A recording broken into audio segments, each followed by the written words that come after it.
So if you want to send SMS messages with A2P sending in the US, you're going to have to get your phone number registered and verified. This is not a Roezan thing. It's an every vendor thing. It's a compliance thing. And so in this video, I'm going to show you very quickly the things you need to know to be able to get approved the first time. Now, look, a lot of people try to apply. They get denied. They get confused about what happens. Sometimes the feedback they get is very ambiguous. So after submitting hundreds or thousands of these over the years, we have learned all the little tips and tricks to really help you get approved. So I'm going to go through the main ones in this video. I'm going to sidebar by saying, hey, if you're having problems getting approved for SMS sending, or you're having problems with this, what's called A2P or application to person verification, come on over. We'll help you. Send a message to our support, and we'd be happy to take a look at your submissions and tell you what we think might be going wrong if you're not getting good feedback. And by the way, anybody on the Roezan platform, we get 100% approval rate. We will work with you until you get approved. So yeah. All right, let's get into it. The first thing that I want to show you guys is that the biggest thing that we see that gets denials is simply not following directions. And the one thing that's probably the hardest thing to get over is simply submitting what the opt-in page is. Now look, the opt-in, where people are going to give you their phone number and say, yes, I give you permission to text me, that has to be very specific, okay? And if you look at all the TCPA cases, most of them are about people not giving permission. So you definitely want to collect permission. And so when you're submitting this verification, you're going to want to make sure that the landing page that you're submitting, or whatever form of where people give you permission, is really good. So we actually wrote a guide on this, and we suggest it looks exactly like this. And it basically has to look exactly like this to get approved, okay? People need to give you explicit permission. So the way that that actually looks in reality on a page, on a web form, is that it needs to have an actual checkbox that says, please send me marketing messages. And then it has a little paragraph down below that, that has all the compliance details, okay? So on your submission, you're going to need to submit this. So whatever page you're submitting, and it doesn't have to be necessarily the one that you're going to use live on your site. Maybe you're already using one right now and you don't have your phone number yet, or whatever. Clearly your phone number is not approved, but we need to submit an example of the way you're going to be collecting the actual phone number. So on your form, it does need to have a checkbox, and it does need to have each one of these sentences, okay?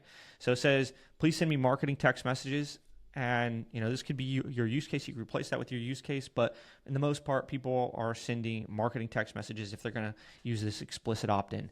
Okay, so then it says, by checking this box above, you agree to receive marketing text messages from your brand. Then message and data rates may apply. Messaging frequency varies. Text help for help. Text stop to stop.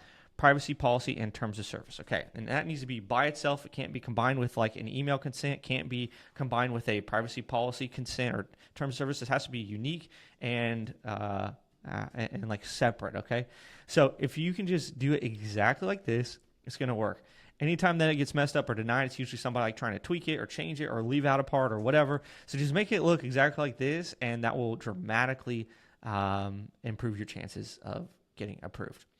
If you don't have the ability to edit your form or your website or whatever, there's another option. We actually have it on this page. I'm going to link this guide down below, by the way.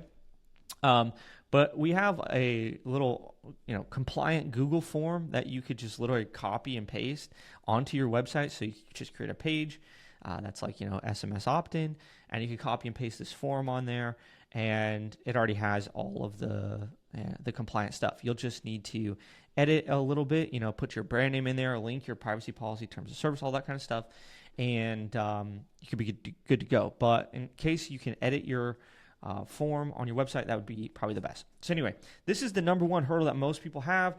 If you can get this right, your chances of getting approved skyrocket. So just make a page like this and you'll be good. Now I'm going to go through the rest of the questions, give you some tips, and it's honestly pretty easy.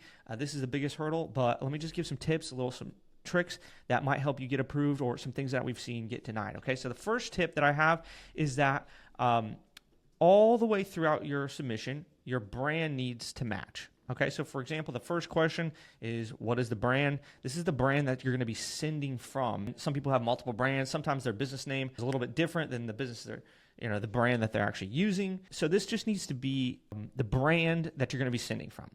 Now on 10DLC, there's a little bit different. They actually do ask for your LLC name or your registered business name, but in the case of toll-free, we're just looking for the actual brand, and the brand needs to be the same as the domain or very similar. It also needs to be the same as the email address. It also needs to be the same thing on the compliant form. When you say you're agreed to receive messages from XYZ, and your brand needs to be the same there, needs to be the same in terms of service and privacy policy. So it just needs to match all the way throughout, okay? Second big tip is avoid any prohibited categories. There are prohibited categories for 10DLC and for toll-free phone numbers. Biggest ones we see in kind of our space, info, coaching, etc., is people are sometimes in BizOp. Now, BizOp is not necessarily a prohibited category. However, what they say is work from home schemes, pyramid schemes, things like that, or make money online schemes. Sometimes they get classified as that. So what I would suggest is that to avoid confusion is to not submit anything that's very BizOp-y. Do not submit anything that has any monetary claims. This is just good for compliance and FTC and whatnot anyway. But from a toll-free verification standpoint, I would definitely avoid submitting anything that could potentially fall into the prohibited categories. Okay, we'll link the list below as well. Just to resolve any doubt, do you need a checkbox and the compliance paragraph? The answer is 100%. You definitely do. In order to get approved, you're going to need that. And the best way is just copy it word for word from our docs. Lastly, if you're submitting a newly created website, so a lot of times people, they create a new brand, they create a new product, create a new website. We've recently seen some rejections come in. If the website is like non-functioning, meaning that like some links are broken, it's kind of just halfway there, or that it's not really fleshed out with content, meaning like it only has like one page. Sometimes people submit a singular landing page. And so it definitely needs to be a little more fleshed out than that, which is kind of like an ambiguous requirement. I'm just saying, I don't make the decisions on the verification. So that's just what we see. So if you're submitting a new brand, make sure the website works, all the links work, there's fleshed out content, about page, services pages, things like that. And that will help you get approved. Okay, just going to go rapid fire through all the questions that you need to fill out. Company name, again, this should be like the brand name. Does not necessarily need to be your business name for toll-free submissions. 10DLC is different, but for toll-free, it can just be the brand that you're going to be sending the messages from.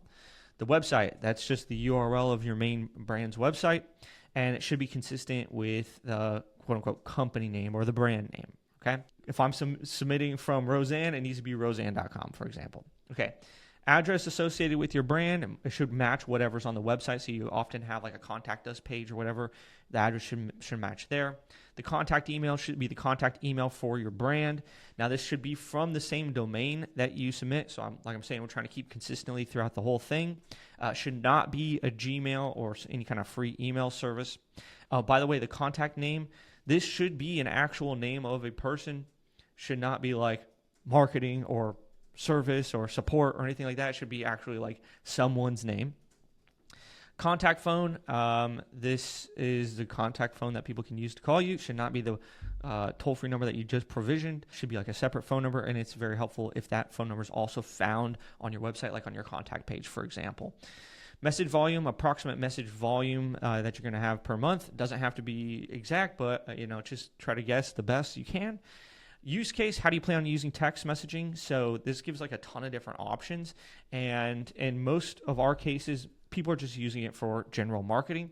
So I would suggest selecting that. Then everything else should match whatever use case you select. You just want to be very clear with exactly what they're going to be receiving. So just pick the most appropriate one. And then use case summary. So you just want to go more in detail on what you're going to be sending. So for example, you could say, we use text messages to send contacts, deals and promotions about, XYZ. So it doesn't have to be long, complex. It just needs to be clear about how you're going to be, what kind of content should be expected over text. Okay. Message content. So this is just an example of a typical message that you would send. So I'm saying here, the messages that you submit should match everything that you said above. It should contain your brand name. It should contain opt-out instructions, and it should match the use case submitted. So, for example, you can see here, here's an example for a marketing use case. Just keeping it super simple. Hey, first name, it's Clayton from Roezan. So I got, their name. I got who it's from, very clearly who the brand is sending, because you need to identify the sender in every message. And then I said, we're having a sale on our course name course, get 20% off today link. And then you want to put a reply stop to stop in there. Just kind of like this. Actually, it should be here in my example, but I'll change that. Here's another example for webinar alerts. Hey, first name, it's Clayton from Roezan. Your webinar training starts in 10 minutes. Click here to join link, reply stop to stop. So we got all of the things in there. Okay. Opt-in workflow description. Please include how someone finds your opt-in form and how they sign up. So in the past, we've had people submit some kind of like form that's like buried somewhere or whatever. You want to show how you're like promoting, how somebody could find it, where it should be visible on your page. You want to link the page that the actual opt-in form is on. So as an example, you can say, we promote webinars via email marketing. We send users information on new webinars, and if they'd like to sign up, they can do so at this link. And then you link the landing page that you're sending people to that they're going to opt in on, and that link will, obviously have the form with the checkbox and all that kind of fun stuff. Okay. Opt-in image URL, so they just ask you for like a screenshot of the opt-in page where people are going to be opting in. So if you take a screenshot of that, that's great. It should have that checkbox and the compliance and whatnot. Okay, privacy policy URL.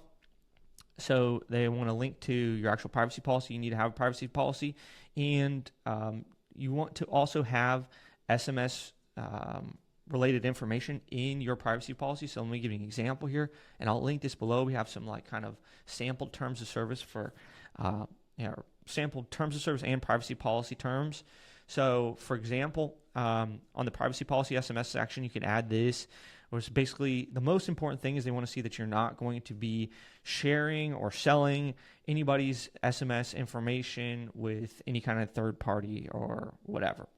So you can use this if you'd like. And then similarly from terms of service, this kind of gives you some terms of service SMS things that you can put in there as well. And you want to edit this, to be whatever aligns mostly with your brand. You want to, input your company name in there and whatnot. But this will give you some ideas of what to put in there. So anyway, you want to submit the privacy policy URL. Oftentimes, it's just a simple page on your website that just has all your privacy policy, and then another page that has your terms of service, okay? And then any additional details, there's not really anything else that you need to submit. Okay, so if you do those things, you should be Gucci. If you have any questions, you can always email us, support@roezan.com. We help all of our clients get approved, obviously, because they can't become real clients of us if they don't get approved. So we help everybody. If you have questions, if you got denied or you've been banned or something in the past, we could be happy to take a look and see what might have happened and help you fix those problems. We help people all the time coming over from other platforms where they either get denied or they don't have the information. So please hit us up. We'd love to help. And we'll see you guys on the next video. Cheers.